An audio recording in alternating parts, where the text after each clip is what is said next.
बिस्मिल्लाहिर्रहमानिर्रहीम। आज बहुत अहम आपके पास वीडियो लेकर हाजिर हो रहा हूँ, जो कि रोज़ाना की आपकी ज़रूरत भी है और ये सिर्फ़ आपकी नहीं, हर मुसलमान की ये ज़रूरत है। वो क्या, जैसा कि पिछली वीडियो मैंने रिकॉर्ड करवाई, जिसके अंदर मैंने ये वाज़ेह किया कि वज़ू किन किन चीज़ों से टूटता है और क्या क्या अलामात हैं और क्या क्या शुबूहात हैं। तो आज भी इसी तरह के चंद चीज़ें लेकर आया हूँ। एक बात हमारे माशरे में बिलखुसूस उर्दू के अंदर ये बहुत ज़्यादा मशहूर है। वो बात ये है कि दूध पीते बच्चे का पेशाब पाक है। ये बात आप भी सुनी होगी आपने। चाहे वो जो है ना बच्चा 6 माह का है, 4 माह का है, 3 माह का है, तो ये औरतों में बिलखुसूस ये बात पाई जाती है। याद रखें, पेशाब पेशाब होता है जो कि नापाक ही है, पाक हरगिज़ नहीं है। दूध पीता बच्चा एक दिन का ही क्यों ना हो, उसका पेशाब बिल्कुल उसी तरह नापाक है जैसा कि बड़े आदमी का नापाक है।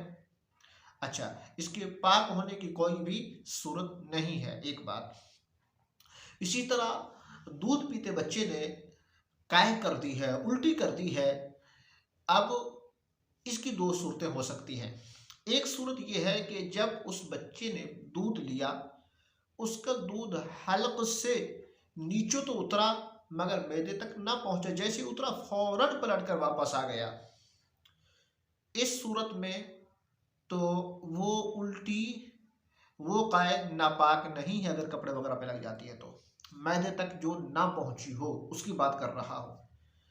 जो ग़िज़ा या दूध मैदे में चला गया, वहां से जाने के बाद फिर जाके पलटा, अब जहां जहां कपड़े पे लगता है, जिस जगह जिस चीज पर लगता है, वो नापाक हो जाएगी। इसी तरह एक बात ये वाज़ेह हो गई।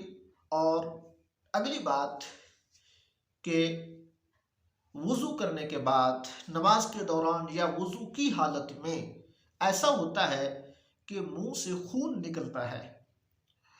खून निकला या खून ऐसा ज़ाहिर हुआ जिससे ये लगा कि खून इस वक्त थूक पर गालिब है।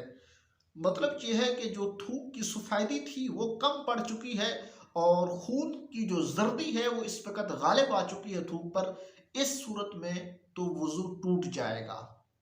अगर ऐसा है कि खून पर थूक गालिब है, जर्दी कम है और थूक की सफ़ेदी ज़्यादा है, तो इस सूरत के अंदर वुज़ू बाकी है और वुज़ू दोबारा करने की हाजत नहीं है।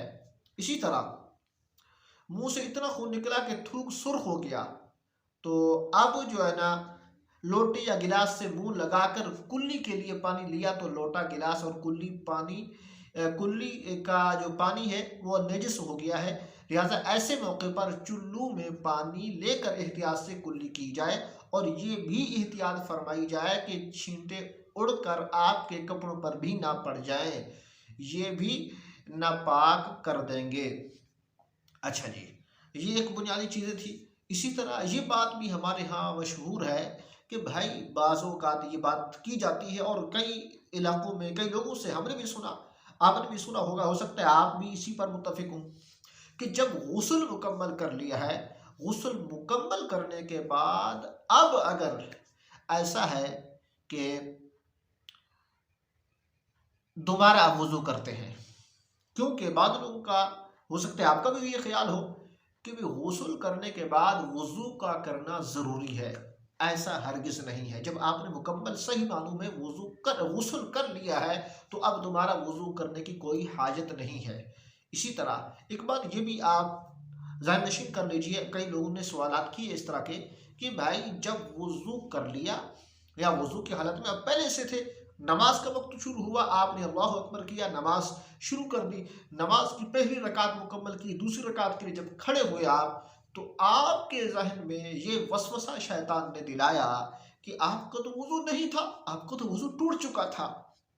याद रखें, अगर ये कंडीशन नमाज की हालत में पाई जा रही है कि आपका वुज़ू तो टूट चुका था, तो उसमें आप दो चीज़ें सामने रखेंगे। आप अगर आपका शक और शुबहा जो है वो इस हद तक है कि आप कसम आपसे ली जाए कि क्या आपका वजू टूट चुका है, तो आप इस पर कसम देने के लिए भी पुख्ता हो जाएं, आमादा हो जाएं, तो इस सूरत में तो आपका वजू टूट चुका है, तो आप नमाज से निकल जाएं। अगर नमाज की हालत में आपका पुख्ता यकीन ये है कि अगर कोई कहे कि यार नमाज के बाद यार वजू टूटा है, आप कहेंगे नहीं कसम से वजू नहीं टूटा, ये खाली वसवसा था, तो अब इस सूरत में क्या है, आपका वजू नहीं टूटा, आप बिल्कुल सही मानों में अपनी नमाज को कंप्लीट कीजिए। ये वसवसे अगर आपको बार बार आते रहते हैं, ठीक है, तो इस सूरत में आप इन वसवसों को दूर करेंगे, वजू की दोबारा करने की कोई हाजत नहीं है। हाँ, इसी तरह ये बात भी दुरुस्त है, अगर ये वसवसा आपको पहली बार आ रहा है और इस पे ज़्यादा गालिब गुमान इसी पर है, यार हो सकता है कि है वज़ू है कि नहीं है, टूट गया होगा, क्या हुआ होगा, तो इस सूरत में हुक्म ये है कि आप पहले वज़ू कर लें और फिर नमाज पढ़ें, अगर ये पहली बार आ रहा है तो। अगर ये वसवसा बार बार आता है, हर मरतबा आता है, यही सूरत बनती है, इसका मतलब ये है कि ये शैतान की तरफ से है और शैतान ये चाहता है कि इस तरह ये किसी न किसी तरीके से नमाज से दूर हो जाए। तो इस तरह हमने कोशिश ये करनी है कि इन वसवसों की काट करनी है, इनको दूर भगाने की कोशिश करनी है, नमाज से दूर नहीं जाना, अपना वजू भी दोबारा करने की इस वक्त हाजत नहीं है, क्योंकि ये वसवसा बार बार आ रहा है और ये शैतान की तरफ से है। तो अब आप अपनी नमाज को क्या करेंगे, कंप्लीट करेंगे आसान अंदाज के साथ, आपको वजू करने की कोई हाजत नहीं है। अल्लाह पाक की बारगाह में दुआ है अल्लाह ताला अमल की तौफीक दे। अगर अभी तक आपने हमारे चैनल को सब्सक्राइब नहीं किया तो बेल आइकन के बटन को जरूर दबा दीजिए, ताकि इस तरह की मालूमात जो कि बहुत ज़्यादा अहम है, आपकी पाकी के साथ इनका ताल्लुक है, आपकी नमाज के साथ इनका ताल्लुक है, आपकी तिलावत कुरान मजीद के साथ इसका ताल्लुक है, ताकि ये चीज़ें आप तक पहुँचती रहें और आप इनके ज़रिए से अपने इल्म में इजाफा करते रहें और इसकी बरकत अल्लाह ताला हम सबकी इबादतों को कबूल फरमाए। अस्सलामु अलैकुम व रहमतुल्लाहि व बरकातुहू।